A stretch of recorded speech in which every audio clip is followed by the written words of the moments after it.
નમસ્કાર.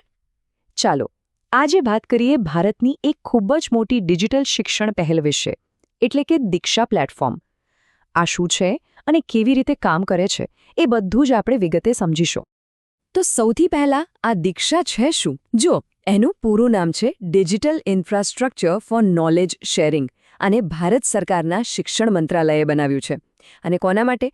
ખાસ કરીને વિદ્યાર્થીઓ, શિક્ષકો અને હા, વાલીઓ માટે પણ. તો આજે આપણે શું શું જોવાના છીએ? આપણે સમજીશું કે આ પ્લેટફોર્મ શું છે, એનો મુખ્ય હેતુ શું છે, એની ખાસિયતો શું છે, આનાથી ફાયદો કોને કોને થાય છે અને સૌથી અગત્યનું, આનો ઉપયોગ શરૂ કેવી રીતે કરવો. તો ચાલો ફટાફટ શરૂ કરીએ. ચાલો તો સૌથી પહેલા એ સમજીએ કે શિક્ષણ માટે આ ડિજિટલ પ્લેટફોર્મ શા માટે બનાવવામાં આવ્યું. આની પાછળનું મુખ્ય મિશન શું છે? જુઓ, દીક્ષાનો મુખ્ય હેતુ એક જ છે: શિક્ષણ અને ટેકનોલોજીને જોડવાનો. વિચાર કરો, આનાથી ભણવાની રીત કેટલી આધુનિક બની જાય. અને એટલું જ નહીં, દેશના છેક છેવાડાના વિસ્તારો સુધી સારું શિક્ષણ પહોંચી શકે એ પણ શક્ય બને છે.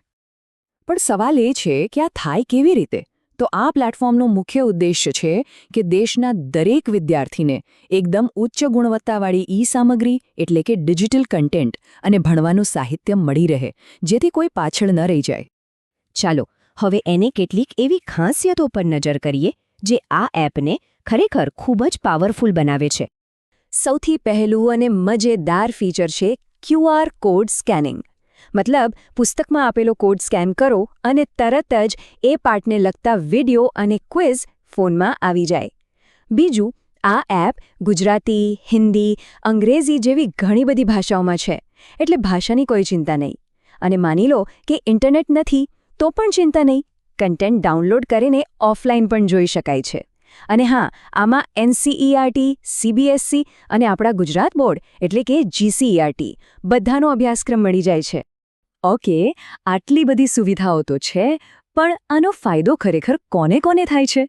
ચાલો જોઈએ કે વિદ્યાર્થીઓ, શિક્ષકો અને વાલીઓ માટે આમાં શું ખાસ છે. અહીંયા જુઓ, આ ત્રણેય માટે કેટલું ઉપયોગી છે. વિદ્યાર્થીઓ માટે શું છે તો કે વિડિયો, પ્રેક્ટિસ પેપર, ઈ-બુક્સ, જેનાથી અઘરો પાઠ પણ સહેલો લાગે. હવે વાત કરીએ શિક્ષકોની. એમને ભણાવવા માટેની સામગ્રી, લેસન પ્લાન અને પ્રોફેશનલ ટ્રેનિંગ પણ આ જ એપ પર મળી જાય છે. અને વાલીઓ એ પણ પાછળ નથી. તેઓ પણ પોતાના બાળકના અભ્યાસમાં મદદ કરી શકે છે અને એમની પ્રગતિ પર નજર રાખી શકે છે. હવે સવાલ એ થાય કે આ એપનો ઉપયોગ શરૂ કેવી રીતે કરવો? ચાલો એના એકદમ સરળ સ્ટેપ્સ જોઈ લઈએ.